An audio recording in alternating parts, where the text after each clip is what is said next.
दोस्तों, क्या आपने कभी सोचा है हमारे देश में अगर कोई कानून तोड़ता है तो उसके खिलाफ फैसला कौन लेता है?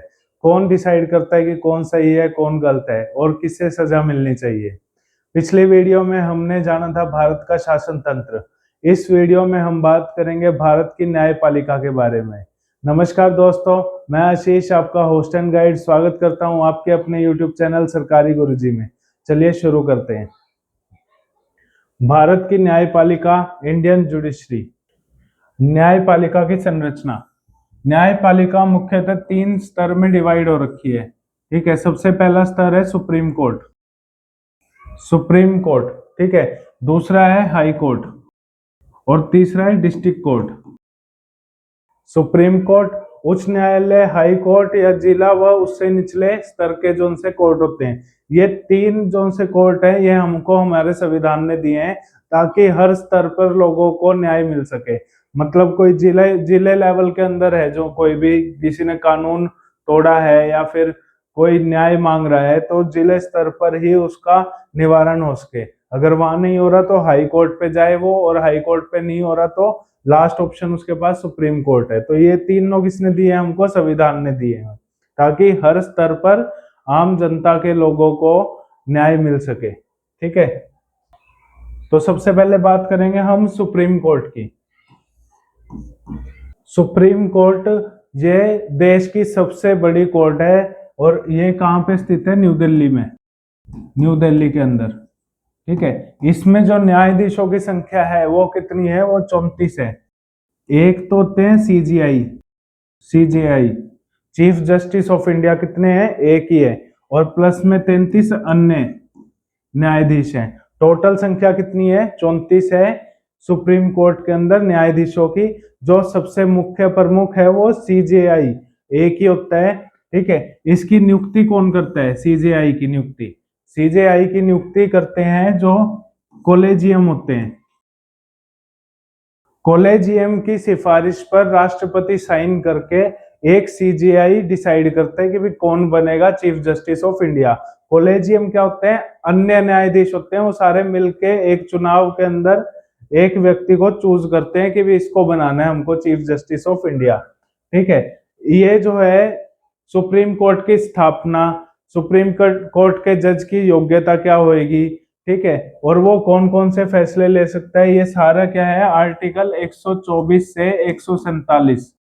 आर्टिकल 124 से लेके 147 के अंदर सुप्रीम कोर्ट की स्थापना से लेके सुप्रीम कोर्ट के जज की शक्तियां, योग्यता क्या होनी चाहिए, वो सब कुछ इसमें लिखा हुआ है। ठीक है, तो ये थी सुप्रीम कोर्ट। इससे रिलेटेड बहुत सारे मोस्ट इंपोर्टेंट क्वेश्चंस आपको एग्जाम में देखने के लिए मिलेंगे, तो आप इसके हैंड रिटन नोट्स साथ के साथ बनाते चलना। Next, high court. High court राज्य के अंदर एक होता है, हर एक राज्य या केंद्र शासित प्रदेश के अंदर एक हाई कोर्ट होता है। ठीक है, 214 से लेके 231 आर्टिकल के अंदर हाई कोर्ट की स्थापना, हाई कोर्ट के अंदर जज कितने बैठेंगे, उन सब के बारे में लिखा हुआ है। 214 से लेके 231 के अंदर क्या शक्तियां होंगी, क्या पावर होंगी। राज्य स्तर के जो भी बड़े केस होंगे उसका निपटारा कौन करेगा? हाई कोर्ट करेगा। जिला स्तर के जो भी केस है वो अच्छे ढंग से काम हो रहा है उन पे या नहीं हो रहा है, उनको जस्टिस मिल रहा है वहां पे नहीं मिल रहा है, ये काम को देखना भी क्या है? हाई कोर्ट का काम है। उन पर निगरानी रखना, जिला स्तर की कोर्ट पर निगरानी रखने का काम किसका है? हाई कोर्ट का। ठीक है, इसमें एक मुख्य न्यायाधीश होता है, उसके अलावा भी अन्य जजेस होते हैं।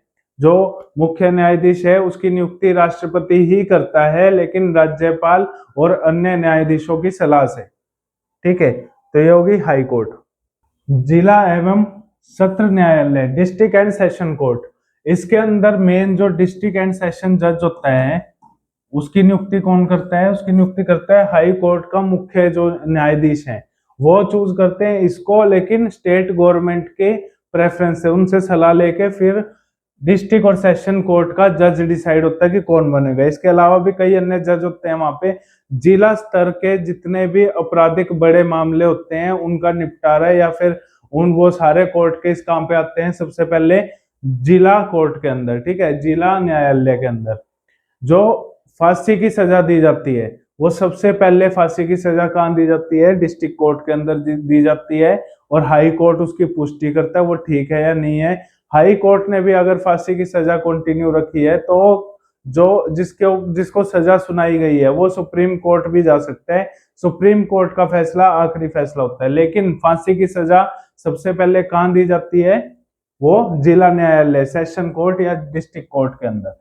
आर्टिकल 233 से लेके 237 तक की,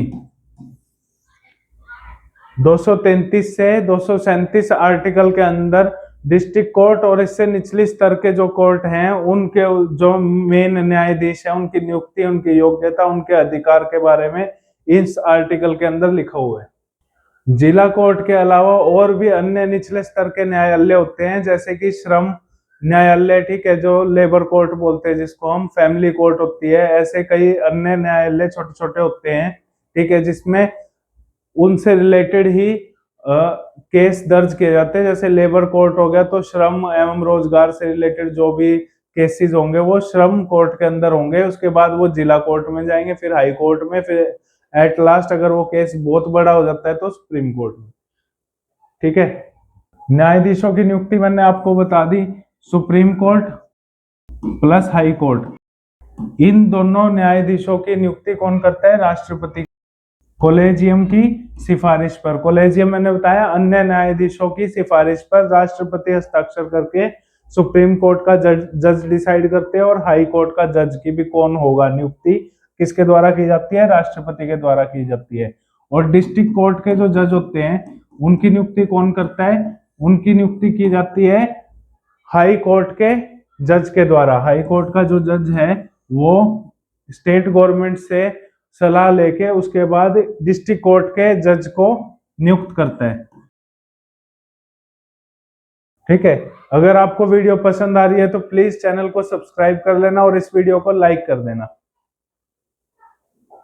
न्यायपालिका की मुख्य शक्तियां, न्यायपालिका की मुख्य शक्तियां होती है कानून और सरकार के किसी भी फैसले का एक बार निष्पक्ष इंस्पेक्शन करना कि भी वो फैसला सही लिया गया है या नहीं लिया गया है, आम नागरिकों के मूल अधिकारों की रक्षा की जा रही है या नहीं की जा रही है, ठीक है। इसके अलावा फांसी की सजा भी, अगर केस बड़ा हो तो, जैसे कोई बड़ा अपराध किया हो या फिर बलात्कार, हत्या जैसे जो बड़े केस बनते हैं उनके अंदर फांसी की सजा भी का अधिकार भी किसके पास है, न्यायपालिका के पास है, ठीक है।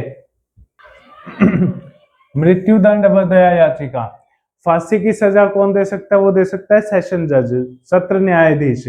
हाई कोर्ट क्या करेगा, हाई कोर्ट फैसला लेगा कि भी सत्र न्यायाधीश ने जो फांसी की सजा सुनाई है वो सही सुनाई है या गलत सुनाई है। उसके बाद दोषी क्या है, दोषी याचिका दर्ज कर सकता है सुप्रीम कोर्ट के अंदर भी। लास्ट में उसके पास क्या रह जाता है, दया याचिका रह जाती है। अगर सुप्रीम कोर्ट भी उसको फांसी की सजा सुना देता है तो राष्ट्रपति और राज्यपाल से वो दया याचिका दायर कर सकता है, वहां पर मर्सी अपील कर सकता है। राष्ट्रपति 72 और राज्यपाल 161, ठीक है। इन दो अनुच्छेद के अनुसार जिसको फांसी दी गई है, जिस दोषी को फांसी की सजा सुनाई गई है, वो राष्ट्रपति और राज्यपाल से दया की अपील कर सकता है कि भाई उसका जो फांसी की सजा है उसको खारिज करके उसकी जो सजा है उसको कम कर दिया जाए, ठीक है। लास्ट में फैसला कौन लेगा, राष्ट्रपति या राज्यपाल लेगा, ओके। न्यायपालिका का महत्व, न्यायपालिका को भारत के संविधान का रक्षक कहा जाता है।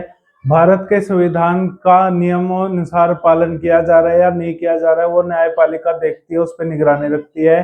किसी भी आम नागरिक के अधिकारों का हनन तो नहीं हो रहा है या फिर उसके मूल अधिकारों की रक्षा हो रही है या नहीं हो रही है, ये भी कौन डिसाइड करता है, न्यायपालिका। ये इसका काम है मेन निगरानी रखना, पूरे देश का जो इंफ्रास्ट्रक्चर है, कानूनी स्ट्रक्चर है, वो सही से मेंटेन हो रहा है या नहीं हो रहा है। थैंक यू, आई होप आप लोगों को वीडियो पसंद आई होगी। प्लीज चैनल को सब्सक्राइब कर लेना और बेल आइकन जरूर दबा देना हमारे आने वाली वीडियोस के लिए। धन्यवाद।